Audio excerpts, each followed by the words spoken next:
Bakka kaatee beektaa? Bakka jirtu beektaa? Garuu bakka hin deemaa jiru hin beeku.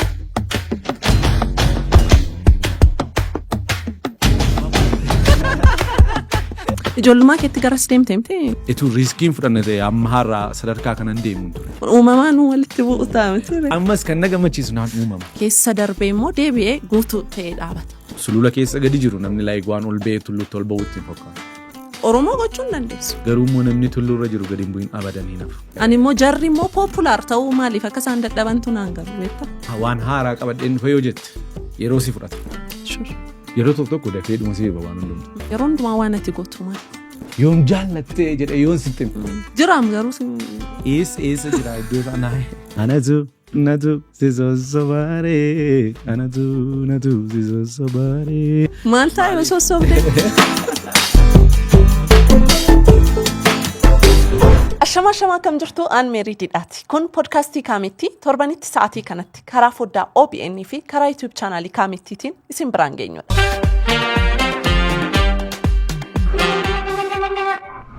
Har'as gameessa qaxalee tokko qabadhee isiniif dhiyaadheen jira. Hanga dhumaatti fuula ifaadhaan nu faana turan affeerraa kooti.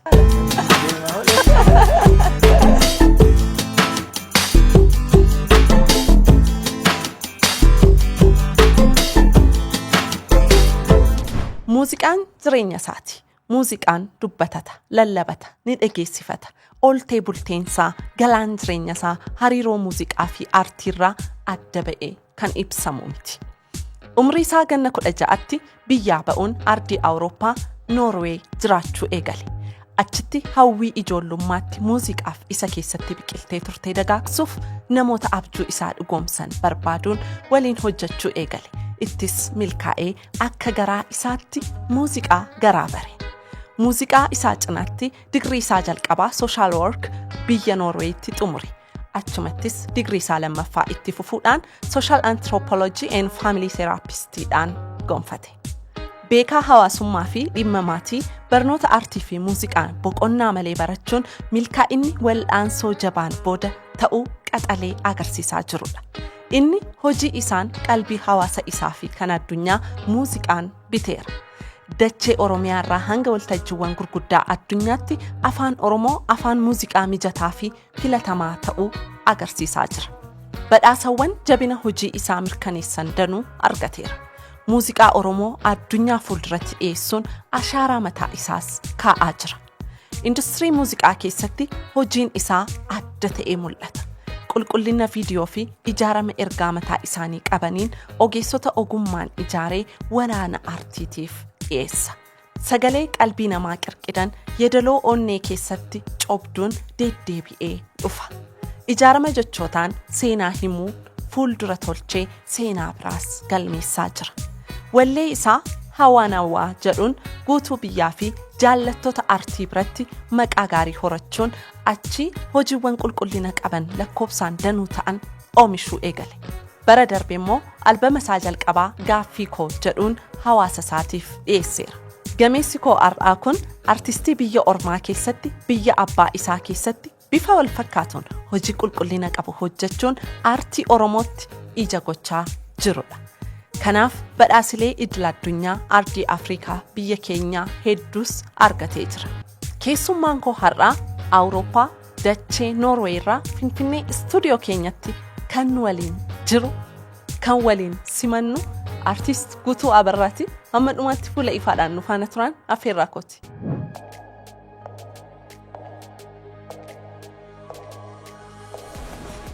Boqonnaa haaraan mijaa'inaa fi qananii wajjin.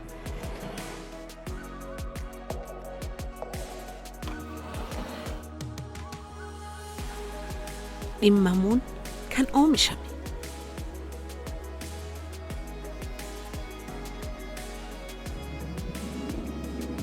Akkaataa jireenya keessaniif, soorataaf, boqonnaa fi waloomaaf.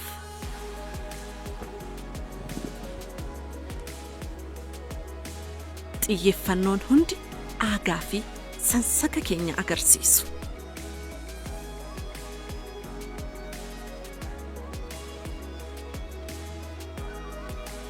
Damee haaraa torbaffaa Boolee naannoo Garjitti banneerra. All like furniture.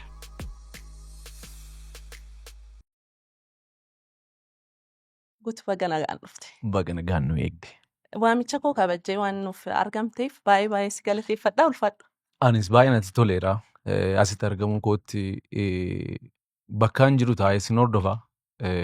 So asitti dhufee si wajjin argamuun koos hawwii koo ture. So naaf heeruu keetiif galatoomne. Waaw ulfaadhu baay'ee si galateeffadha. Noorwee akkam? Noorwee baay'ee gaariidha. Noorwee biyya baay'ee qorrituudha. Garuu immoo biyya nagaaf tasgabbii qabduudha. Biyyan baay'ee jaalladhu. So biyya koo taansee Noorwee ga'an. Biyya koo lammaffaati. Noorwee siif carraa qabeessa si gooteetti? Eegaa tarii hireen yeroo daa'imummaa koo argachaan ture hedduu kanan argadde achitti keessattiyyuu dhimma muuziqaa wajjin wal qabsiisee jechaadha. So kanan hireen asitti hin arganne achitti kanan argadde. So muuziqaa barachuu fi muuziqaatti jabaachuu irratti I think Noorween oolmaa guddaa naa oolteetti jedhee namana. Maal hawwitame waan Noorwee keessa jiru utuu biyya koof ta'e jettee waan ati hawwitu? Of course waan hedduudha. Wanta biyyi keenya qabdu kan Noorwee hin qabne jira. Kan Noorwee qabdus immoo kan biyyi keenya hin qabne jira. So I think biyya Noorweetti kan utuu biyyi keenya qabaatti jedhee kanan hawwu caasaa qulqulluuf caasaa qabaachuu isaaniiti yeroo isin jiru wanti hundumtuu siistemiidha. Akka salphaatti waan hundumtuu sii deema. Birookiraasiin hagas mara hin jiru. I think siistemii fi caasaaleenii fi instituushinii isa jedhan biyya kana keessatti akka achitti babal'ate gaariidha jedhee namana. Biyyoota guddatanis kan adda taasisu kana natti fakkaata siistama mataa isaanii qabu dhaabbilee sirriitti hoggansi jijjiiramuu dhaabatee inuma jiru dhaabbileen kun. Biyya sana kan adda godhu siistamiidha. Namarratti miti jechaadha kan biyyi sun hundaa'e. Namni tokko deemeef namni tokko tureef jijjiiramni addaan jiru. Already yoo dhuftes siistemii achi keessa jiru kee deemta waan ta'eef. Kun immoo biyyi tasgabbii nagaa jijjiiramni baay'ee guguddaan akka hin taane godha. Yeroo hundumaa toora qabatee deema. Ijoollummaa keetti garas deemtee? Eegaa ijoollummaa kooti jechuu hin danda'u. Waggaa 16 ta'e hin deeme. Yoon waggaa 16 ta'e kutaa haga 10tti baradhee hin deeme. Eenyummaa koo aadaa koo kitaabota afaan Oromoo hedduu ergaan dubbisee hin deeme. Achi deemee aadaa fi eenyummaa korratti dhiibbaa addaa waan uumeen qabu. Amma ammaatti akkuma nama kamiiyyuu kaas jiraatutti afaan Oromoo niin dubbadhaa niin barreessa. Kan jiraatanii ol dubbatta malee. Guutuun har'aa kuni guutuu har'aa ta'uudhaaf bakka inni itti murteesse guyyaan inni itti murteesse yaadachuu dandeenya? Akkam sitti fakkaata beektaa nama tokko nama jaallattu qabdaa miti? Yoo nama baay'ee jaallattu kana Meerii nama jaallattu kana abbaa manaa kee haa jennu. Yoom jaallattee jedhee yoon sitti hime guyyaa sanatti himuu hin dandeessu. Garuu piroosesiidha. Deemsa keessa nama tokko jaallachaa ilaalaa filachaa deemta. Kanaaf guutuun gaafa inni itti guutuu ta'e kana jedhee dubbachuun baay'ee rakkisaadha. Piroosesiitu ture, deemsatu ture. Deemsi kun immoo eessaa jalqabee fagoo bakka namni hedduun nan beekne maatiirraa jalqabe. Maatii akkamii keessatti guddatta, maatii akkamii keessa jiraachaa turte. Muuxannoo sana keessa deemaa gaa dhufte iddoo tokko geessu suuraan guutuu jedhamu sun ifaa deema. Akkuma numusila sitti hime suuraan inni ifaa guutuu ta'aa jiru kun bor immoo jijjiiramaa jira. Jijjiirama sanas immoo kanaaf amman guutuun kana jedhe ammayyuu ofii ko ifa godhee hin fixne. Karoo deemsuma sana keessa jira. Jireenyi immoo I think riizaaltii bu'aa otoo hin taane piroosesiidha. Deemsadha. Kanaaf I think ka'umsa koo niin beeka. Bakkaan ga'uuf deemu galma koo garuu ammayyuu hin beeku. Galmi koo karaan fuuldura koo jiru kumadha. Filannoo gochuuf deemu hin beeku. Bakkan ga'e garuu beeka. Bakka kaatee beektaa? bakka jirtu beekta. Garuu bakka hin deemaa jiru hin beeku. Inni kun xiqqoo adda. Maaliifii jedhi? Ani gabaabaamatti namni kaayyoo deemsa asiin kee achiin jiraa achiin deemaa jira jedhee inni ibsu naan galu naaf. Amma yoon as taa'ee waggaa tokko booddee eessa jirta jedhee nagaadhe filannoon an qabu hedduudha. Filannoo kana immoo gaafa karaa sanarra geesse ilaaltu. Filannoo tokko qofa miti kan sirrii ta'e addunyaa kanarratti. Deemsa jiruuf jireenyaa keessatti kan ati sirriidha kanatu kana jettee irra deemuudha murteessitu tokko qofaa miti. So kanaaf tarii yaada koo yoon jijjiire galma koo beekuu ni hin danda'a. Garuu karaan galma kootti nageessu garuu hedduudha. Galmi kee garuu jira. Galmi koo jira. Galma sanatti garuu daandiiwwan si geessan. Daandiin nageessu garuu hedduudha. Adda adda yaa. Tokko tarii gabaabaa ta'uu danda'a tokko dheeraa filannoodha. Filannoo sana immoo murteessuus hin dandeessu. Yaa eenyummaa kee har'aa garuu dur ilaalteetta moo hin ilaalle bakka har'a jirtu kana. Akkasiin ta'uu qaba jettee. Yaanni ta'e jira. Garuu waggaa 15 dura guutuu har'aati jedhee suuraa ifaan naa ka'ee jira jedhee moo dubbachuu hin danda'u. Ija guutee jechaadha. Garuu most probably egaa akkuma ati jette filannoon ati har'a gootu guyyaa guyyaadhaan filannoon ati gootu most probably jireenya kee borii ta'udha. Akkasittiinis yaaduun hin danda'amu. Garuu deemsa koo waggoota muraasa darbanii yoon ilaalu of course riizaaltii isaan jiraachaa jira jedheen amana har'a. Galatoomii dargaggummaan uumamni egaa deemsa. Jireenya deemsaa. Umriin dargaggummaa umrii akkamiiti siif?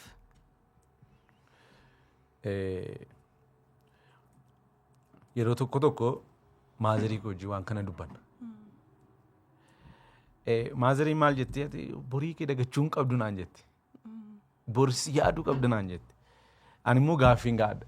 Dargaggummaan itee jedhee waamu maazarii koo itee dargaggummaan sii fi gatii mataa isaatii hin qabu. Namni dargaggummaan koo yookiin waan nan hojjedhu hundumtu boriif na qopheessuu qabamu waan nan har'a gochaa jiru ofuma isaafiyyuu gatii mataa isaatii qaba vaalii mataa isaatii qaba jedhee nan gaafadha. Waan akkasiitti waan isheen yaaddu dargaggummaa jechuun arfaasaa qotan malee birraa maal haramatu qeerrummaan horan malee niitii fudhan maal nyaatu jedhanii kageerarame ta'anii dargaggummaa jechuun waan ofuma isaafiyyuu gatii mataa isaatii qabu. Dargaggummaan yerootti riiskii fudhatan yerootti waash. Ani by the way muuziqaa etuu riiskiin fudhanne ta'e amma har'aa sadarkaa kanan deemuun ture. Kun immoo bara dargaggummaa kootii keessadha. Maal ture riiskiin ati fudhatte?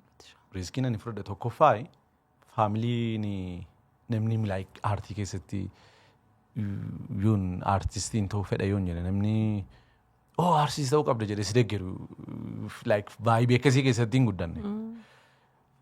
Riiskiin ofii kootiin dhuunfaa kootiin fedhii kootiin fudhadheedha. Eenyummaan koo har'aatti argitu kun I think bu'aa riiskii sanaati jechaadha. Garuu akkamitti akkas murteessuun danda'ama? Akkamitti akkasiin yaadama akkasii akkamitti gabbifachuu dandeesse? Waanuma baratame keessa deemuudha. Wanti salphaan waan ta'eef muuziqaas yoo ta'e muuziqaa salphumatti namni beeku gurruma namaa keessa jiru riitmii wal fakkaataa walalootti jijjiiranii yookiin waan tatta'e godhanii deemsa wal fakkaataa deemuurra lakki jedhanii yoo jibbames jettee waan sii gale waan itti amante hojjechuun. Dhugaa dubbachuudhaaf jalqabaan poopulaariin ta'a feemesiin ta'a jedhee muuziqaatti hin seenne. Kaayyoon itti kaate beekamtii miti waan haaraa hojjechuudha waan itti amante hojjechuudha garuu baay'ee si beeksise garuu isaan si bara. Gaafa dhufu akkamitti simattee beekamtii simachuun. Shooki. So baasnee akkas burlee onlaayiniin turre feesbuukirran ture guyyoota san lamaan guyyaa sadaffaa akkas dhufee gaafan feesbuukii banu. Waan ajaa'ibaa miiseejiin kumni meeqnaa dhufeera biyyuu ajaa'ibaati sirbii namni hundumtuu waa'ee isaa gaazexeessonni hundumtuu raasoof namaa lodhanaan jechaa turan. Isaan booda yeroo na fudhate naa waanuma sana iyyuu sirriitti understand gochuudhaaf. Deebistee moo? Maaltu ta'aa jiraan jedheen. Yeah. So garuu immoo beekamtiin sun aartii walitti fufiinsa qabu hojjechuudhaaf dirqama ture. Itti gaafatamummaa haaraa fidee dhufe. Itti gaafatamummaa guddaatu natti kenname. So sanarratti immoo beekamtii hojii waan ol qabate bu'aa natti argattu jira. Bu'aa sana immoo gara aartiitti deebisuudhaaf so beekamtiin sun murteessaa ture. So think beekamtiin sun baay'ee na gargaareera jedhee nama na. Erga beekamtee booddee karaakteriin keenya jijjiiramne akkam?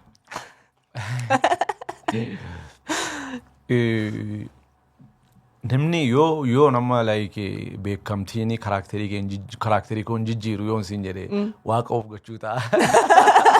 So I think beekamtiin karakterii keen jijjiira. Karakterii keen jijjiira. Tarii Vaaliyuu ati ofiif qabdu hamma ati ofiif qabdu. Isarratti jijjiirama nuumne.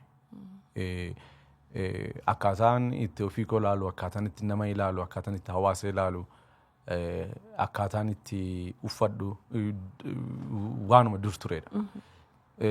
Garuu waan ni jijjiirame akkaataan itti jiraadhudha. Yeroon siin jedhu amma fakkeenya namni ijoollee hedduutu si ilaala. Namni baay'ee fakkeenya si godhatu. So fakkeenyummaa nama fakkeenya si godhatu immoo cal jettee akka salphaatti ilaaluu hin dandeessu. Jireenya sana jiraachuu qabda jecha. Jireenya sana jiraachuuf immoo of daangessuu qabda. Kun jira. Daangaa sii kaa'u qaba beekamtiin. Bakka ati ooltu, bakka akkaataa itti dubbattu, akkaataa taasoftu irratti jijjiirama guddaa uuma malee. Ganama ribaa kaatee fuula keetu niqatiin fiiddee suuqii dhaquu jecha. So yeroo hundumaa aartistii ta'uu qabda. Yeroo hundumaa of dhiqu, yeroo hundumaa maal jechuu jira. Kun immoo I think amala gaarii ta'uu dhiisuus danda'a. Garuu immoo beekamtiin kanafaa qabatee deema. Bilisummaa nama dhowwaa jedhu warri beekaman akkasiisi. Jecha sirriidha. Bilisummaa akka garaa keetii bilisummaan argattu. Galatoomii guutuu yaada bal'aadha kan kaasaa jirru. Jaallattoota baay'ee qabdaati. Dinqisiifattoota baay'ee qabdaa. Keessumaa shamarran baay'ee si jaallatu. I think maaloo dhabeettaa dinqisiifattoota yoo jennu yookiin aartii namoonni jaallatan shamarran isaa ta'an dhiira isaa ta'an jaallattoota aartii dhugaa ta'uu qabu.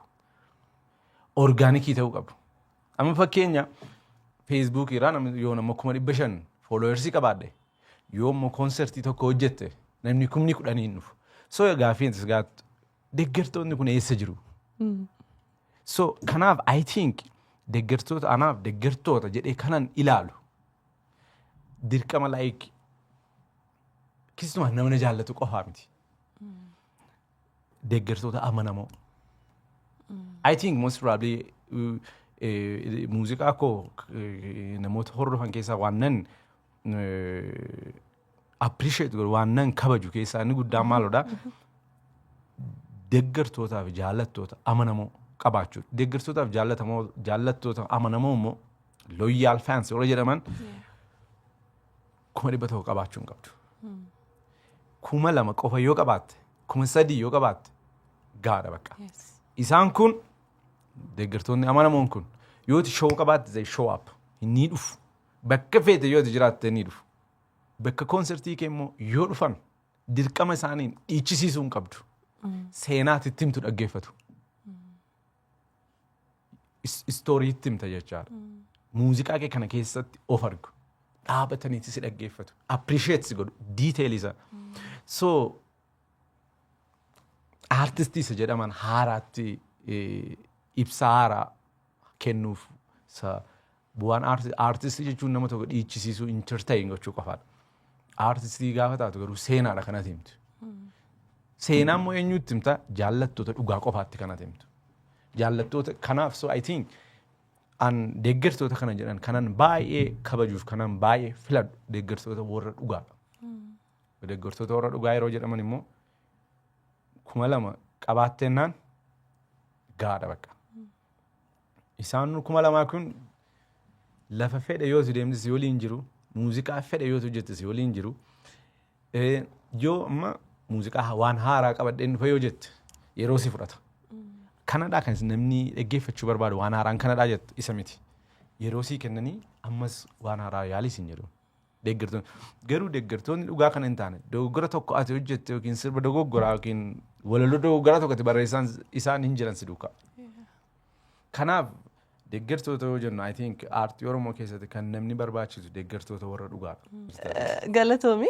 Kan biraa artistoonni keenya namoonni akka keessuma waltajjii sirriitti hojjechuu beektan waa'ee dandeettii waltajjiitti deebi'a garuu of danda'anii namoonni gurguddoon siineeronni keessan dabalate konsartii of danda'anii gaafa qopheessan hin arginu. Maaliif sitti fakkaata?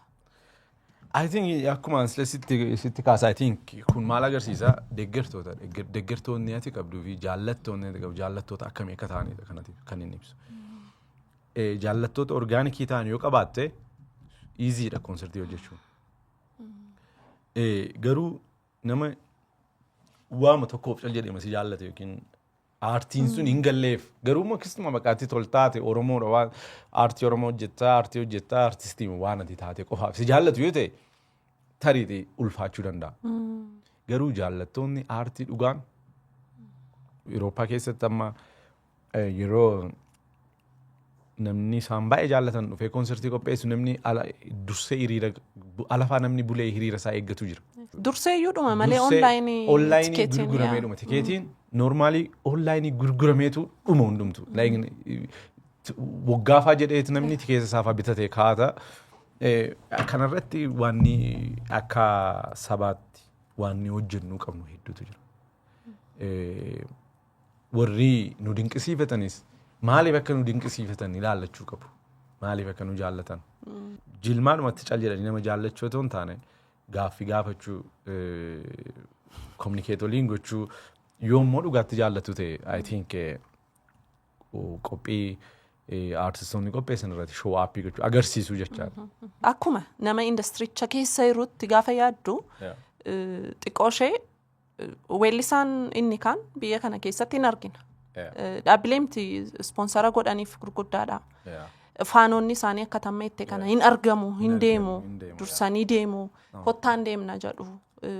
Gama kanaan dammaqoodha jarri. Dammaqoodha, dhugaadha. Kan keenya haalli nuti itti dhufnes bakka kanarratti xiqqoo dammaqina waan nu dhabsiise sitti hin fakkaatu? Of course. Inni jira. Maal akkam ilaa tokkoffaa aartistii taatennaan akkuma sila jedhee jaallattoota amanamoo qabaachuu qabda.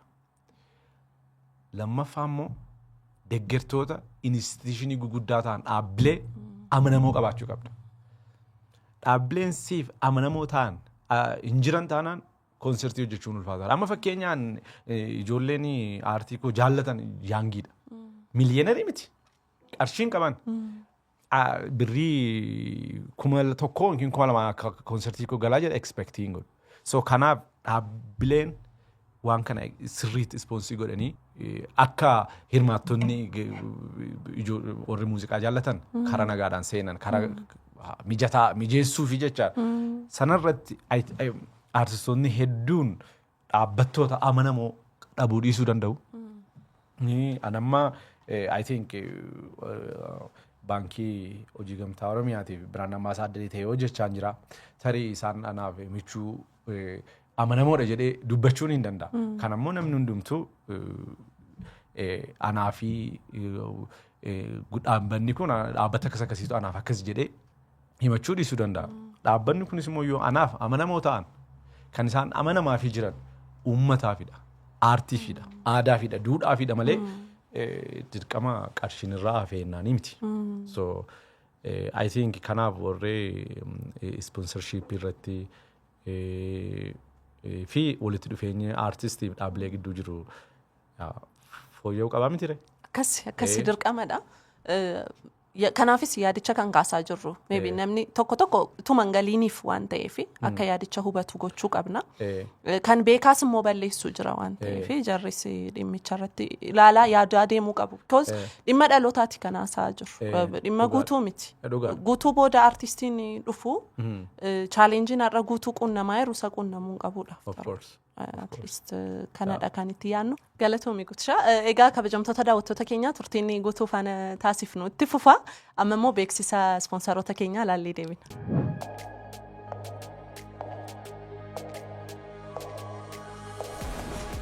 Boqonnaa haaraan mijaa'inaa fi qananii wajjin.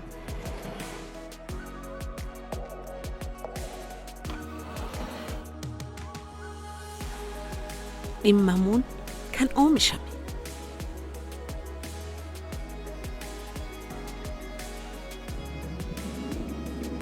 Akkaataa jireenya keessaniif, soorataaf, boqonnaa fi waloomaaf.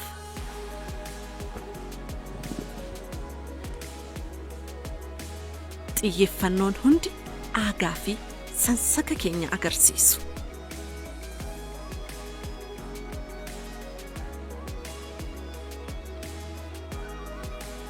Damee haaraa torbaffaa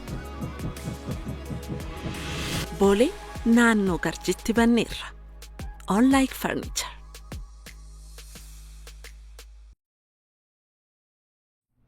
Hayyee deebineerra kabajamtoota daawwattoota keenya guutisha falaasamni jireenyaa yookiin adamni jireenyaa adda ati hordoftu maal ta'in? Falaasama jireenyaa yeroo jettu gaaffii ulfaataadha baay'ee. Addatti kanan hordofu yoon jedhu like amma falaasama jireenyaa amma especially biyya keenya keessatti amantaarraa sii dhufuu danda'a falaasama jireenyaa aadaarraa sii dhufaa hawaasummaarraa sii dhufaa maatiirraa sii dhufaa isaan booda kana hundumaa immoo walitti fiddee kanatu jireenyaa naaf like falaasama jireenyaan hordofuu barbaadudha jettee murteeffatta. Falaasama jireenyaa yeroo jedhu I think wanni akka dhuunfaa kootiitti more jireenya keessatti barbaachisaadha jedhu more falaasamarrayyuu yaadrimee fakkeenya walqixxummaa. Walqixxummaa yoo jennu walqixxummaa hawaasa gidduu jiru. Walqixxummaa namaaf nama gidduu jiru. Walqixxummaa namaaf uumama gidduu jiru. Fi uumamatti immoo baay'ee namana. Anaaf wanni hin jijjiiramne wanni namnis haallis guyyaanis yeroonis jijjiiruu hin dandeenye uumamadha. Uumamatti baay'ee namana. Kun immoo I think aadaa Oromoo isa durii keessaa akka dhufee natti fakkaata. Kanaaf anaaf uumamni immoo walqixxeedha. Nama hundumaaf walqixa dhufa. Du'i amma nama hundumaaf du'i uumamadha. Eenyu jijjiiruu kan hin dandeenye walqixxeedha nama hundumaaf. Aduun nama hundumaaf walqixxee ba'a. Roobni nama hundumaaf walqixxee ba'a. Falaasamni an think akka addaatti ilaalu falaasama uumama keessa jiru inni immoo walqixxummaadha. Galatoomii guutuu yaadota amma kaaste keessa deemee maalidha? Hariiroon keenya hariiroo fayyaalessaa akka ta'u taasisa. Uumama fudhachuun, uumama kabajuun, walqixxummaatti amanuun hariiroon namaaf nama gidduu jiru, hariiroon uumaaf uumama gidduu jiru hundumtuu fayyaalessa nagaa akka ta'u taasisa natti fakkaata. Dhugaadha. I think yaadicha kanumadha. Namni hundumtuu walqixxummaatti amanennaan nagaan jiraachuun easiidha. Kottu akkas ta'uu qabda waliin hin jettu jechuudha. No. Kanaaf baay'ee namni nama cuucuuf walqixxummaan akka mo'umsaati. Diffiitidha. So nama walqixxummaatti amanuuf namni tokko si wajjin walqixxaate so qaama uumamaati. Waan ganaa irratti si mari'achiisu. Hunduu waan kennameef qaba. Akkatti kennameef sana. Akkatti kennameef sana. Simachuu. Ati immoo accept goote. Fudhattee waan sana kabajjee jaallattee jiraachuu. Walqixxummaa jechuun hawaasa keessa yookiin maatii keessa gulantaan hin jiru jechuu miti. Gulantaan jira. Gulantaa sana irratti garuu namni namummaa isaatiin walqixxeedha. Amma fakkeenya abbaa fi daa'imni xiqqaan gulantaa isaan maatii keessatti qaban tokko miti. Akkas jechuun ilmi ka'ee iddoo abbaa haa fudhatu miti. Baay'ee galatoomii. Yerootti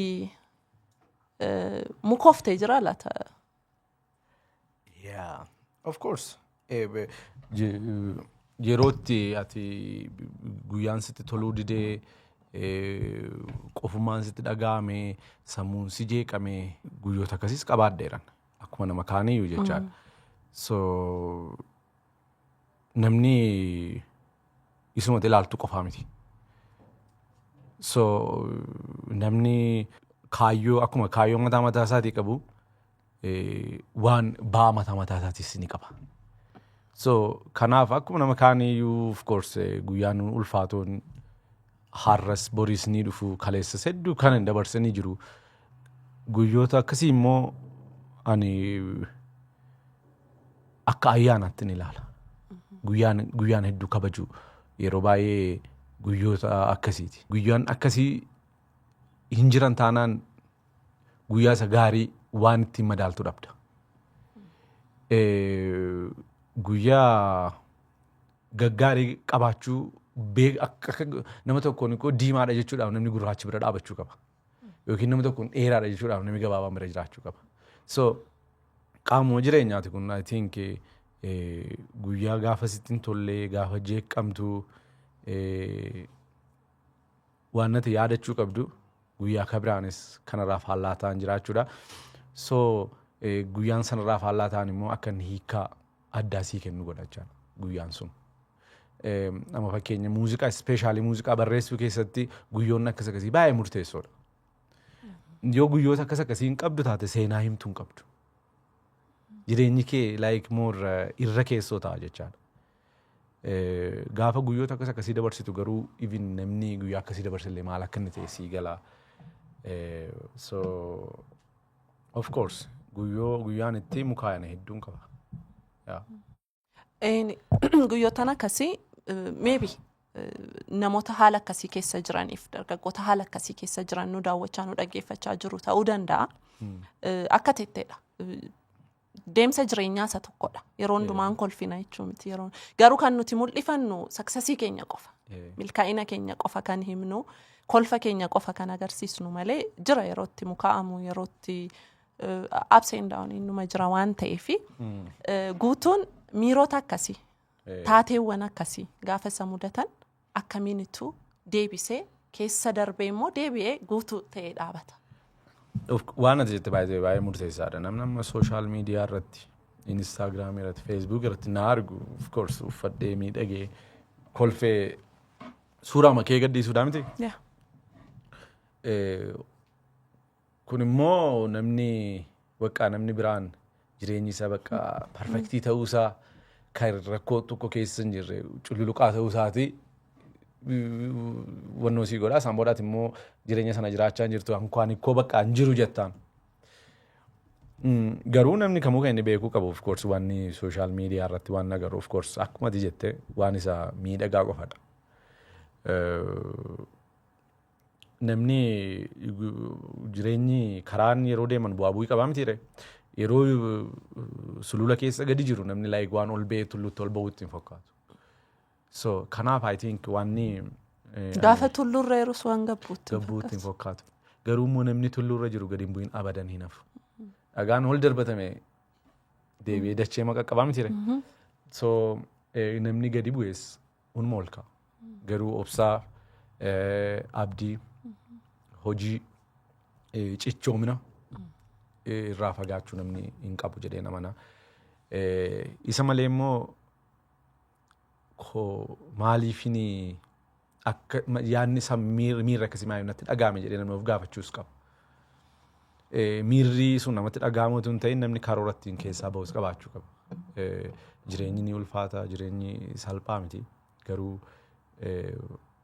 yaada sana fudhatee amanee isa malee immoo responsibility miira sana keessaa bahuudhaaf itti gaafatamummaan akka kan koo ta'e ittiin fudhachuun qaban.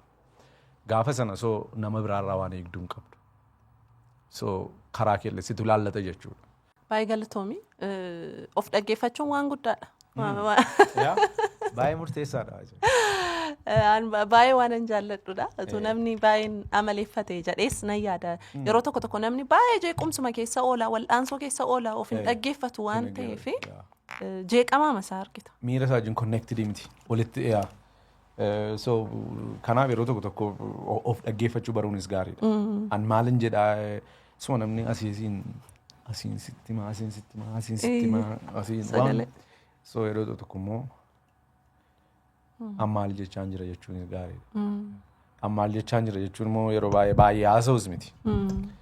Suutuma jettee yaa dhaggeeffachuun barbaachisaadha. Baay'ee barbaachisaa. Qabiyyee sagantaa koo keessaa tokko waa'ee dubartootaa haasa'uudha.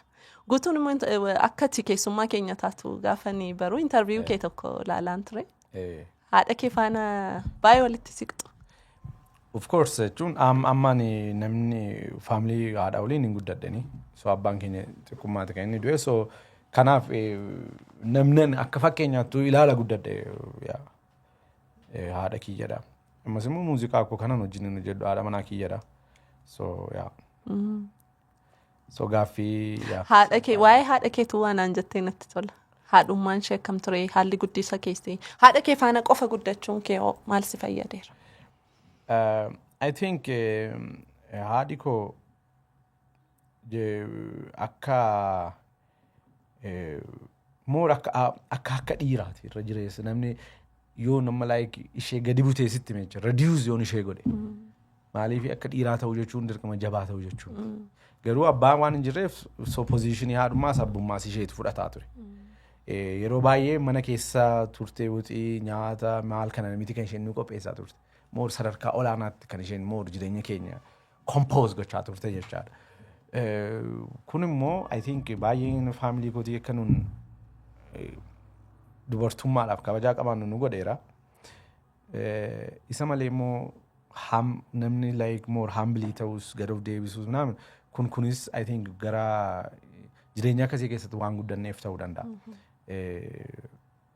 Garuu kanan namni wajjin hin guddadhe namni tarii akkasitti yoo ishee ilaalutu fakkaachuu dhiisuu danda'a garuu haadha baay'ee jabduudha. Baay'ee galatoomii Guutishaa kan biraa miira maal miiraan akkam bareeddi? Miiraan dhugaadha miidhagduudha. Baay'ee bareedduudha.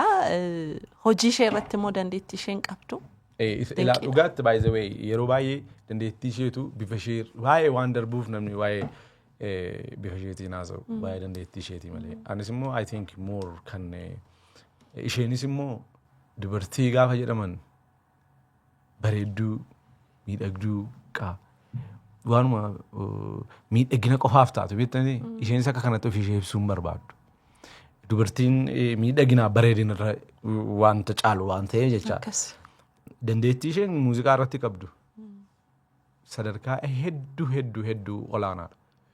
Amazing even sadarkaa afaan waggoota wajjin jiraanne kana keessatti afaan sirbootaa fi aadaa afaan Itoophiyaa jiran hundumaa sirriitti bartee afaan Oromoo haasa'uu hin beektu garuu aadaa duudhaaf aartii afaan Oromoo sirriitti nama akka nama kamiitti yookiin nama kamii olitti beekti. I think isheen dandeettii addaa nama qabdu. Baay'ee dandeettii qabdi. Baay'ee dandeettii qabdi. Baay'ee immoo si kabachi. Kanan argee waltajjii wayii hojjechuu dhuftanii naamusa nuti haadholiin keenya itti guddannee jiranitti akkaataa isaan itti abbaa warraa isaanii kabajan kaaraaktarii akkasiin irratti argina. Sirri even hojii hedduullee waltajjii kanarraa isheetu hojjetaa isheen baay'ee kabajaa isheen naaf qabdullee baay'ee gaariidha. Namni tokko immoo kan inni si kabaju kabaje kan inni jedhamu eenyummaa kee gaafa kabajeedha. Isheen immoo kanarratti immoo eenyummaa koo kabajaa addaa qabdi. Waan hin hojjedhu baay'ee jaallatti biyya keenya baay'ee jaallatti. As waltajjiirallee yoo dhufnu hojii isheen hojjettu hojii isa guddaadhaan more akkan performii yookiin aartii qofaa irratti focus godhuudhaaf hojii isa dadhabsiisaa irra jireessaan isheetu hojjeta. Kun immoo I think kabajaa guddaa kan qabu isheef na godha. Anis immoo isheen aadaa mataa isheetii qabdi, afaan mataa isheetii qabdi, biyya mataa isheetii qabdi. Anis akkuma kana isheef maatii ishees, warra ishees, aadaa ishees, eenyummaa ishees niin kabajaa dirqama miiraan naa wajjin jiraachuudhaaf Oromoo ta'uu qabdi jedhee namanu. Ofiima ishee taate garuu eenyummaa koo naa kabajee anis kan ishee kabajee waliin jiraachuu hin dandeenyerras. Akkas dandeessaniittus wanta hunda namni kan waliin jiraatu jaalalaan. Jaalalaani. Jaalalli siif maali? Jaalalli isuma irraa dubbachaa turre dhagaa jaalala jechuun wal hubachuudha, wal dhaggeeffachuudha, abjuu walii arguudha, abjuu waliif kabajuudha. Yoo amma namni jaalala yoo jedhamu moor yookiin jaalalli ka abbaa manaa haadha manaa gidduu jiruudha yookiin immoo jaalalli obbolaa jira, jaalalli biyyaa immoo jira, jaalalli gosa hedduu qaba. Kanaaf yoo jeneraalii sun guutummaa masaa jaalalaa haasofne I think jaalalli kabajuu fi ol kabajuu fi ispeeshaal immoo diriimii olii yookiin ol daangessuu dhiisu. Jaalala dhugaadha jedhe kana nama akka kanadha baay'isee amma namni baay'inaan dura yooni jaalala gara jeneraalii isaan haasaa jira garuu moor gara miiraatti yoon fidu maali yoo rakkoon tokko hin jiru yoo lammii biyya irraa taates Oromoo gochuu dandeessaa naan jedhu. An garuu miiraa Oromoo gochuudhaaf fedhii hin qabu. Haga aadaa Oromoo, afaan Oromoo, seenaa Oromoo, duudhaa Oromoo, eenyummaa koo naa kabajjetti isheen dhibbaa ofii ishee ta'uu akka dandeessu. Anaa wajjin jiraachuudhaaf haga kana jijjiiramu akka isheen hin qabne. Diriimii ishee abjuu ishee mataa ishee qabattee naa wajjin jiraachuu akka isheen dandeessu. Kun immoo I think jireenya keenya keessatti utubaadha jedhee nama nana. Dhugaadha. Diriimii walii kabajuu jechuun egaa abjuu waa'ee abjuu si galuu qaba. Abjuu namaa kabajuudhaaf, abjuu namaa mul'ata namaa kabajuudhaaf. Jaalalli immoo isa. Kottu isa kana dhiisiti, isa kana jiraadhu, kottu kana dhiisi. In ta'us miti feekii goota malee. Fakkeessita malee. Akkamittuu amma miiraan waan itti waaqni ishee uumee jira. Eenyummaa waaqni isheedhaa kennee jira. Guutuun fidee waan isheen si jaallatteef yookiin waan ati ishee jaallatteef Oromoo gochuu hin dandeessu. Uumamaan walitti bu'u ta'a miti. Uumama kabajjee jiraachuu hin dandeessa. Garuu namni yooti immoo nama ammaan ituun ishee jijjiiru yaale ta'e saree haga har'aa kana aadaa koo kabajuu dhiisuu dandeessi. Naaliifi isheen maal jettee amantee yaa Oromoon lakkaa akkasii isaan aadaa namaa kabajuu, eenyummaa namaa kabajuu kanaaf isaaniin deemee waa isaan jedhan baruun qaba, afaan isaanii baruun qaba, eenyummaa isaanii baruun qaba, irreechi maal akka ta'e hubachuun qaba, koonsertii isaan irratti argame ilaaluun qaba, uffannaa isaanii uffachuun qaba. Kan isheen jettuu jalqabdeeyyuu maaliif aadaan keenya kan nama kabaju, kan nama fudhatu ta'uusaa erga bartee booda namoonni baay'een biyya Oromoo keessa kan jiran amma fakkeenya lammiileen adda addaa afaan isaanii akka gaariitti dubbatu. Namni dhiibbaa irraa hanga hin jiru. Oromoon aadaa akkasii hin qabu. Walqixxummaatti amana garuu immoo walqixxummaa sana immoo namni miizyuuzii gochuu hin qabu. Immoo aadaa Oromoo deebistee, eenyummaa Oromoo deebistee, kabajaa kana deebistee agarsiista. Garuu nama si kabaje immoo deebistee kabajuunis ulfaataa miti. Baay'ee galatoomii Guutishaa an gaafan miiraa waltajjii irratti argu shamarran akka miiraa muuziqaa galee fi muuziqaa hubatanii hojjetan utuun argeedheen hawwa shamarran keenya. Weellistoota shamarranii amma koonsertii isin irratti hirmaattan guguddaa biyya kanatti qophaa'u hunda irratti weellistoonni shamarranii keessumaa kan Oromoo hin qabnu jechuu dandeenya. Ijoolleen jiranis badaa carraan hin kennamuufi jarris badaa hin argitu. Poosterii irrayyuu dudduubarra barbaadde yoo ishee tokko argite. Kun rakkina maalii sitti fakkaata? An kana irratti anillee yaadaan ture. I think dubartootaaf opportunitiin carraan hireen kennamuu qaba. Maaliif warri orgaanaayizii godhanis of gaafachuu qabu maaliifidha kan nuti shamarran hirmaannaa shamarranii hir'isnuu jedhanii of gaafachuu qabu. Aartistoonni shamarranii amma baay'ees haga dhiiraa baay'ee miti. Kunis gaaffii tokko nu kaasa. Maaliifidha kan tarii dhiibbaan addaa kan nuti hin beekne lafa isaan istuudiyoo jiranitti irratti raawwachuu jiraachuu danda'a. Bakki itti sirboonni fi hojjetaman kun shamarraniif mijataa ta'uu dhiisuu danda'u. Kun immoo shamarran akka isaan achirraa aartiirraa fagaatan gochuu danda'a. Yoo immoo warri kaan immoo cabsaniidhuma dhufan waltajjii irratti hirmaachuudhaaf xinnoo hojiin hojjetamaa jiru gahaa miti. Tarii egaa warri koonsartii qopheessanii waltajjii irratti gahumsi namni qabu kun sirrii miti yookiin jedhanii tilmaamu ta'e I don't know maaliif akka ta'e hin beeku. Garuu waltajjii irrattis gahumsi namaa cimuudhaaf carraan jiraachuu qaba.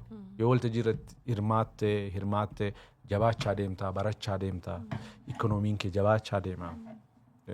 So kanarratti I think irratti haasa'amuu qaba jedhee nama naan. Irrattis haasa'amuu qaba, irrattis hojjetamuu qaba. Isinis shamarran xiqqooma ishee faara irratti argitu wayii jira miti faara sii gala miti. Nama waa kennaa wayii yoo gargaarame yoo hojjete bakka wayii ga'uu danda'a jedhanii yaadan jajjabeessuu qabdu jedheen yaada. Kun itti gaafatamummaa guddaadha. Garuu akkaan yaadutti I think yeroo baay'ee even miira wajjin illee haasaa turre. So I think nurraa eeggama jedhee nama. Dirqama keenyadha. So ijoollee jajjabeeffamuu qaban jajjabeessuu qabna. Nu bichaas miti dhaabbileen Oromoo hundumtu mootummaanis ilaalcha sirrii kenneef irratti hojjechuu qaba. Dhugaadha hundumti keenyatti gaafatamummaa nurraa eegamuu ba'uu qabna. Dubbii jalqaba irratti kaastee sunis bu'aadha nu barbaachisa jedheen yaada. Dhaabbata qabaachuu, instituutii qabaachuu, siistama qabaachuu, siistamni wayiitu jiraate artiin instituutii roga qabu yoo qabaanne sana keessa dhimmi saalaa ishuun ta'u jechuudha. Dhimma dandeettii dhimma kennaa keetti. Dhimma dandeettii dhugaadha. Dhimma dandeettii ta'a malee dhimma saalaan ta'u jechuudha. Amma kanarratti immoo wannani yaanneen qabu maa akkamii beektaa aartii fooyyessuudhaaf yookiin hirmaannaa dubartootaa yookiin hirmaannaa qaama tokko ol kaasuudhaaf namni tokko yookiin guruupiin tokko qofti gahaa miti yookiin waltajjiin tokko gahaa miti. Okay, waltajjii bara dhufuu irratti dubartoota 5 dhufan. Kana qofaa miti kan waan jijjiiramuu qabu. Waan jijjiiramuu qabu loongi tarmii yaaduu qabna. Fakkeenya yeroo darbe waan kaasaa ture namoonni fedhii muuziqaaf aartii qaban ganamaa kaasaniitu barataa deemanii tokkoffaa saayinsii muuziqaa bartaa yoo aartii ta'uudhaaf feete saayinsii kanaan aartii ta'uun ni salphata. Uummanni bal'aan saayinsii muuziqaa beeku immoo aartiillee adda fa'uudhaaf ni salphataaf. Saayinsii muuziqaa waan beekuuf jechaadha. Kanarratti amma dura ati yaadachuu dandeessa dura amma yeroo kutaa tokko 2-3 barru torbeetti tokko I think kilaasii muuziqaa ture. Kutaa muuziqaa kutaa fakkii jira. Kutaa fakkii jira. Aartii jira. Isaan booda saayinsii muuziqaa barta. Sadarkaa guddaatu hin ta'in saayinsii muuziqaa barta. Saayinsii muuziqaa sun immoo gaafa ol siqaa deemtu ofii baay'ee ta'ee muuziqaan jalqabuma isaadha. Namni already uumamni isaa muuziqaan kennameef wanna ishee jalqabaa kana bareennaan namni baay'een kan hin rakkatu waan beezikiitti baay'ee wanta warra salphaa ta'anidha. Ganama waan beezikii ta'e kana mana muuziqaa keessatti mana barnootaatti yoo barame ol gaafa deemamaa deema. Kwaalitiin aartii ol kaa deema. Uummatni illee obboleen coowwaa isaan jedhan dhageessee miti kubbaa namni gaafa taa'ee ilaalu seera kubbaa beeka. Yoo namni tokko harkaan itti bu'e peenaaliitiidha jedhan iyyuu warri taa'anii ilaalan. Muuziqaanis baay'ee akkuma kanadha. Warri muuziqaa taa'ee dhaggeeffatu seera muuziqaa kanatu beekanii gaafa aartistiin faawolii godhus hin dhaabu.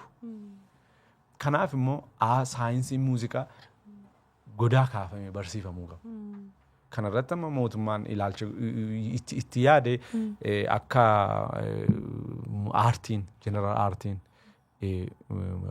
mana barnootaatti baratamu torbeet saabjektii tokkoon etuu ta'e I think jeneraal aartii guddisuu irratti isa turraa bu'aa buusa malee amma aartistoota warra nuunis nu komachuu qofaan gahaa miti maaliif hamma kana iyyuu kan matama keenyaanidha kan nuti as geenye mitiire abbaan abbare malee instituutiinii dirqama kana fudhate irratti hojjetu dhibuu isaati. Sagalee bareedaa qabaachuun weellisaa nama taasisaa? Sagalee bareedaa qabaachuun carraa weellisaa ta'uu kee guddisuu danda'a. Garuu aartistii siin godhu. Aartistii ta'uudhaaf I think seenaa himtuu qabaachuu qabda. Yoo wanta dubbattuu hin qabaanne personaalii wanta ta'e wanta ofii keetiif seenaa dubbattuu hin qabaanne I think artistii ta'uu hin dandeessu. So I think namni baay'een kan hin hubatu yoo even faamiliin illee kan isaan artistii ta'ii siin jedhan yoo jalqaba sagaleen kee baay'ee jabaa ta'edha. Waaw sagalee ajaa'ibaa qaba siin jedhe. Namni sagalee ajaa'ibaa qabu hedduun kan artistiin ta'e nafa hedduudha. Artistii ta'uudhaaf sagalee qofti gahaa miti. I think tokkoffaa saayinsii muuziqaa lammaffaa immoo seenaa ma himtu qabaachuu qabda. Walaloo barreessuun aartiidha. Yeedaloo barreessuun aartiidha. Artistiin immoo namni personalitiin isaa yoo aartiidha. So I think kanaaf sagalee bareedaa qabaattee naan kabarii kanuma namaa sirbita bakka. Malee ofii keetii personaalii seenaa himtuu qabaachuu qabda. Kun amma rakkoo guddaa uumeera baay'ee biyya kana keessatti amma waltajjii irratti yoo ilaalte namni sirboota sirbuu baay'ee sodaata. Namni sirboota namaa kabarii gochuu barbaada malee namni sirba 10 alaa qabaatee kansaa tokko qofa sirbuu jira. Maaliif hin sodaata? Seebii ta'uu deemu barbaada. Waanuma duruu uummanni jaallate. Yeroo sanaaf uummata kana buddeen quubsiteetta. Garuu fiiwuchariidhaaf waan haaraa, sagalee haaraa, yaada haaraa uummata kana keessa immoo facaasaa hin jirtu. Kun amma waan irratti hojjetamuu qabudha. Namni aartistiidha jedhee ofiisaaf itti dhame halkanii guyyaatti yaade qarshii isaatti maal ta'e eegga hojjete hojii isaatti immoo piraawudii ta'uu qaba. Pireezentii gochuu qabda hojii kee. Anaa galanaaf uummanni akka inni warra sirboota durii warra kilaasikaalii ta'a maqaa jaallatu. Inni akkuma jirutti ta'e namni baay'ee isas gochuu ni danda'a. Garuu wanni haaraanis dabalamuu qaba. Akkasii sun immoo abbaas qaba. Abbaas qaba. Innis immoo waan tokkodha. Abbaa sanaaf immoo beekamtiin kennamuu qaba. Abbaas jalqabee naaf. Ati garuu ebeloo jedhamtee amma waamamteetti hojii makee sirriitti hojjetachuu qabda. Guutuun guutuudhuma kan nama biraa ta'uu hin danda'u. Kan biraa amma wanti nuti xiqqoo ilaalaa jirru qalbeeffachaas jirru natti fakkaata. Waa'ee muuziqaa barree ta'ee nuu galee ta'ee hin beeku namni waltajjii irratti weelluusaa baay'ee jaallatame. Weellisaa baay'ee jaallatamee kabajamee waltajjii irratti waamame. Performa gochuu dadhaba. Maali inni rakkinni isaa? I think kanarratti akkuma siin jedhee yeroo baay'ee namni kana dhimma artistii godhee ilaala. Sagaleen sirriitti bahuu dhiisuun, sagaleen sirriitti dhaga'amuu dhiisuun, kwaalitiin aartii gadi bu'uun dirqama aartistii qofaa miti. Yookiin dogoggora aartii qofaa miti. Asirratti namni saawundi siistemii gaarii qabaachuu. Shaakala gahaa gochuu warri muuziqaa mabaay'ee waltajjii irratti dhaabattee gaa sirbitu warri muuziqii taphatan dogoggoran namni hin jedhu yoo dogoggorri ta'e sima jedha malee namni saamiyakii qabatee jiru warri muuziqaa taphatan illee dogoggoruu danda'u. Amma fakkeenya imaajin namni waltajjii tokko yaabaniin guruupiin tokko sirba 100 taphachuu sirba 100 kana hunda isaa shaakalanii sitti fakkaata shamaddadanii ma jiru waanuma naaf taphatan sii taphatu waan xiqqoo irraa jijjiiran kanaan vaayireeshiniin hin jiru. Kanarratti waan an dubbadhan tokko waan lamatu jiru tokko aartistiidha lama immoo aartiidha. Namni heddumminaan aartistiidhaaf kabajaa ni qaba. Garuu rakkoon aartii kabajaa qabaachuu ammayyuu jira. Amma aartistiidhaan akkoo nuun amma yoo deemnu namni V8dhaan makiinaadhaan nu dhaabee nu fuudha. Namni qarshii illee sii kenna akkasumatti aartistii taate qofaatiif. Garuu qarshiin kun kan inni investii ta'uu qabu aartistii irratti tun ta'in aartii irratti. Aartii tokkoof nama tokkoof aartistii tokkoof miliyoona tokko yookiin miliyoona 2 yookiin miliyoona 3 kennuurraa an kanan filadhu anaa miliyoona 1 yoo isaa gadi yoo naa laatte garuu saawundii irratti laayitii irratti sana irratti hojii reersaa shaakala irratti etu sirriitti hojjetame. Namni aartistii qofatu hin ta'in aartii kanaaf illee kabajaatu qabaate. I think wanneen akkasii kun inni irratu jedhee yaada. Amma yeroo baay'ee ka viidiyoon bilbilaan waraabameetu kan inni darbu. Bilbilli immoo low frequency hin fuudhu ofitti. Akkas jechuun beeziin faa warri diraamiin fa'aa kun bilbilli kun olfittiin fuudha. Maal godhaa warra sagalee qofaa fuudha. Sagaleen immoo yeroo baay'ee muuziqaan biraa gaafa harca'u dogoggora ta'e namatti dhaga'ama. Akkas jechuun artistiin hundumtuu waltajjii irratti ga'umsa gahaa qabaa jechuu koo miti. Garuu bal'isnee akka rakkinaatti yoo ilaalleetu irra sirriidha. Wanta sana fooyyessuuf jecha. I think namoonni orgaanaayizii godhan gariin biizineesiidhaaf gochuu danda'u. Garuu immoo kabajnee aartiidhaaf wanni ta'uu qabu kanarra ol ka'uu qabu. Sanadhaa jedhee namanaan. Of course artistiin kamiyyuu shaakaleennaan dhimma isaa pireezenti gochuudhaaf salphaadha. Garuu immoo amma even yeroo TV irratti illee darbu sagaleen sirrii miti kaa'achi darbu. Maaliif heddumminaan muuziqaan darbaa hin jiru. Sagalee qofatu darba malee beeziin jira, gitaarri jira, saaksifooniin jira, turumpeetiin, maseenqoon, dibbeen waan hundumaa kun wal faana baalaansi ta'ee gurra hawaasaa bira ga'uu qaba.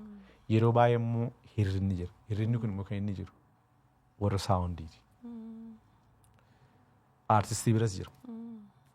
Orgaanaayizii warra godhan biras jira. Maaliif waan kana immoo ilaaluun akkamitti darbe jedhee deebil cheek irra deebi'ee cheek gochuun warra kan warra orgaanaayiziiti. So kanaaf I think yaadni kee naa galaa garuu namni hundumtu dirqama isaa fudhachuu qaba. Eeyyee sirrii madha. Waltajjicharra weellisaa qofa miti kan dhaabatee sirru. Yaa amma nuti kan nuti wal bira qabnu warra wanti hundi guutamee fi waltajjirra perform godhan faanadha. Jarri sound injiinaroota guguddaa qabu. Outputiin isaa laalamee shaakalamee even dileensii qaba. On air gochuudhaan durayyuu sirriitti dhaggeeffatanii maal godhaniitu. Sun akka yerootti ta'ee garuu shaakaluu dhiisuun. Nama wajjin inni shaakala hin goone waliin konsertiin godhu. Kuni godhees hin beekuun godhu kana fuulduraattis. Guutishaa garuu ijoolleen amma istuudiyoo keessatti muuziqaa baay'eetu hojjetama. Muuziqaa jechuun yookiin weelluu jechuun weellisaa ta'uun artistii baay'ee jaallatamuuf kabajamu wayii ta'uun istuudiyoodhuma keessatti qofa hafuu qabaa'u. Achumatti hojjetanii qofa gabba'uu qabu. Tooftaawwan akkamii fayyadamuu qabu. Boriftaan singiliin tokko maqaa kee gaara baasuu danda'a. Sanboodhaatti mochii jiraachuu dhiisuu dandeessu. Eeyyee. So qophaa'inni sanaaf irraa eegamu maali? Muuxannoo qabdurra ijoolleen nu duuba dhufaa jiraniif. Beekamtiin utuu ittiin qophaa'in sirra baay'inaan baay'ee hamaadha. Yoo akka tasaama ganama kaatee beekamte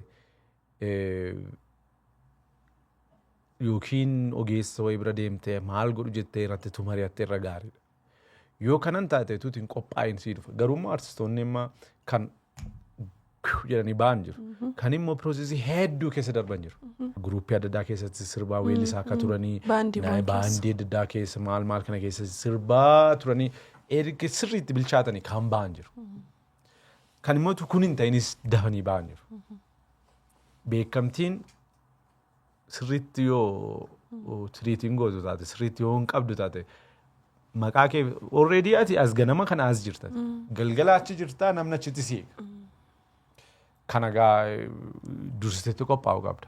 Anyways sirba jettee naan immoo beekamuus akka dandeessu expect gochuu qabda.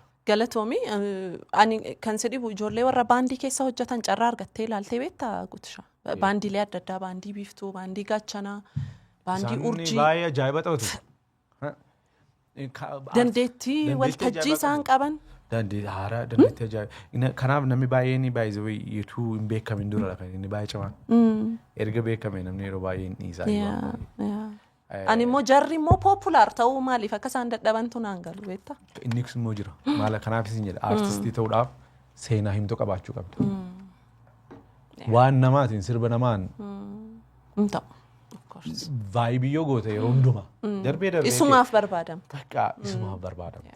Eenyummaa keessa dhugaa ati eenyu taate kalarii kee fidachuu qabda.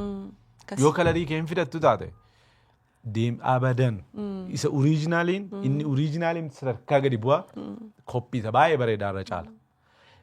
Rakkoon kanadha. yeroo hundumaa kanaaf artistiin nama yeroo baay'ee institution yookiin dhaabbilee tokko keessa jiran achuma marsaa oolu yeroo hundumaa ofii isaanii argachuu irratti rakkootu itti uumamu. Kanaafidha akkuma sila jette artistii ta'uudhaaf dirqama sagalee kiiloolee qofa qabaachuu osoo hin taane seenaa himtuu qabaachuu qabda. Ani garuu mufiin sirraa qaba. Bakkee tokkotu anatu si sossobaaree yoonaan jette. Maal ta'a yoo sossobdee? Maal ta'a?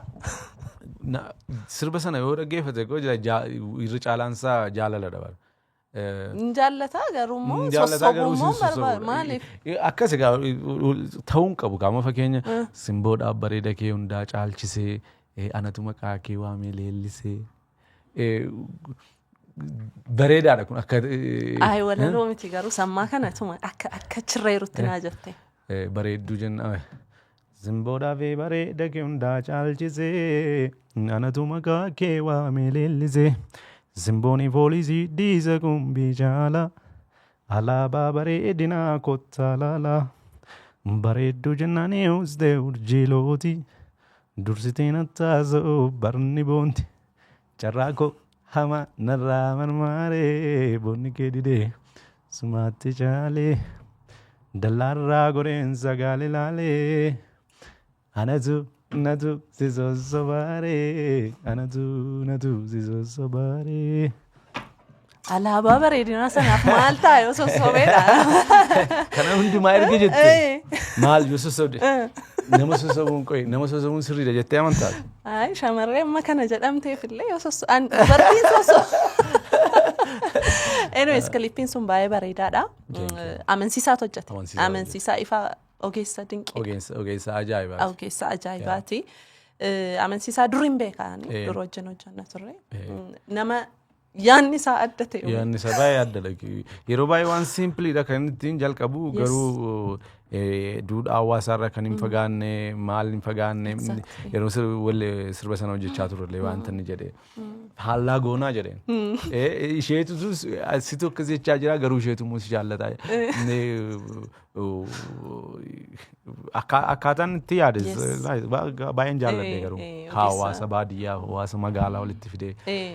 Sirriitti blend godhee klippii baay'ee laalamee baay'ee jaallatame natti fakkaata. Hedduu. Baay'ee galatoomii garuu sattaanutti immoo siin sobaanaa jedhiiti. Anatu sossobaa. Baay'ee galatoomii Gutishaa turtii baay'ee dinqiidha kan taasisaa jirru. Baay'een si galateeffadha. Ati fakkeenya dhalootaati. Nama xiyyeeffannoo isaa hojii isaarra qofa godhee hojjetu. Namni baay'een immoo fakkeenya si godhatudha. Keessumaa immoo of taatee dhuftee waan ta'eef namni of ta'anii dhufuun ba'eessadha. Xiqqoo nama rakkisa. Xiqqoo yeroo fudhachuu danda'a. Garuu immoo of ta'uu wanti fakkaatee hin jiru natti fakkaata. I think dhaamsaan dhaloota haaraaf qabu kamiyyuu of ta'uudha. Of ta'uu yeroo isiin jedhu immoo of ta'uun salphaa miti. Ispeeshaalee aartii keessatti. Namni baay'een amma nama gorsa maalii laattaaf dhaloota dhufuufii naan jedhu. Ani immoo gorsan qabuufiyyuu gorsa namaa fudhatinaadha. Gorsa namaa fudhatte. Gorsa namaa fudhatteennaan aartistii ta'uu hin dandeessu. Never. Kanaaf waan nati gootu ofii kee dhaggeeffachuu qabda. Seenaa akkamiin seenaan himuu qabu jiraa jettee yaaduu qabda. Gorsa namaa hin dhaggeeffatinaa yeroon siin jedhu of tuulummaadhaan kaatii ana malee namni hin jiru jedhaa jechuu koo miti. Baay'ee galatoomii kontantii kaamitti ta'an lama qabna ishee dhumaati. Tokko miidhaa dubartootaa fi daa'immanii faana wal qabsiisee yaada kee akkatinaa qoodduun barbaada. Taajjabbii qabdus yaada muuxannoo biyyootaan alaarraa qabduun akkatti dubartoonni daa'imman biyya biraatti kabajaa fi iddoo qaban sana nus akka duudhaa keenyaatti akkatti guddannetti iddoo qabna. Kabaja qabna garuu waan sun babbadee argaa jirra waan ta'eef isheedhaan wal qabsiistee yaada kee akkanaa qoodduun barbaada. Of course, silas kanan sitti mee ture more kontekstii isaa gara aartiitti naannessine malee of course hirmaannaanii fi bu'aanii fi dhiibbaan dubartoota irra jiraachuun waan kan marii miti waan fooyya'uu qabudha. Kanarratti immoo hawaasni abbaan gadaa haadhi siiqqee dargaggoonnii fi shamarran hundumtuu hawaasni kamiyyuu hirmaannaa godhee dhiibbaan daa'immaniif dubartoota irra gahu akka hir'atuuf karaa hundumaatiin karaa barnootaatiin karaa aartiitiin hooggansaan bakka hundumaatti fooyya'uu qaba kan jedhu kun waanuma kiliiriidha. Namni hedduunis waan irratti olii galu jedhee amanaa. Kanaaf baay'ee galatu ulfaadhu kaamettiin keenyu. Kaamettiin koo kan dhaabbataan jiru kan hin jijjiiramne jiru kan jijjiiramanis jiru. Har'a of course haadha manaa kooti jechuu nan danda'a haadha kooti jechuu nan danda'a garuu irra deddeebi'ee waan an dubbadheefi I think amma immoo obbolaa shamarranii durbaanii hin qaban. Aannanii kan jedhamtu Masarat Ayyaantuu kan biraan illee jiru.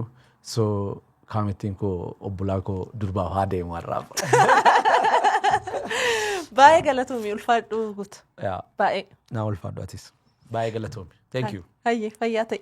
Egaa kabajamtoota daawwattoota keenyaa turtii guutuu faana taasifneerra yaadota haaraa hedduu kurfeeffattaniittu jedheen abdadha. Torbee immoo kaamettii biraa yookiin gameessa biraa qabadheen dhiyaadha. Hamma torbanitti fayyaa ta'a.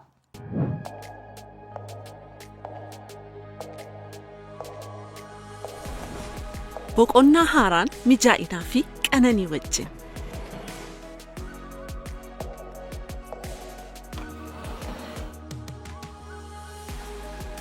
Dhimmamuun kan oomishame.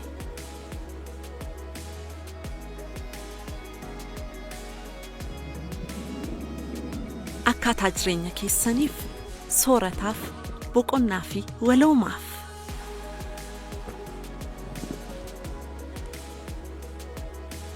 Xiyyeeffannoon hundi aagaa fi sansaka keenya agarsiisu.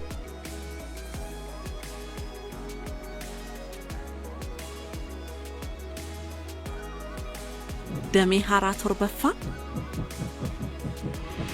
Boolee naannoo Garjitti banneerra. All like furniture.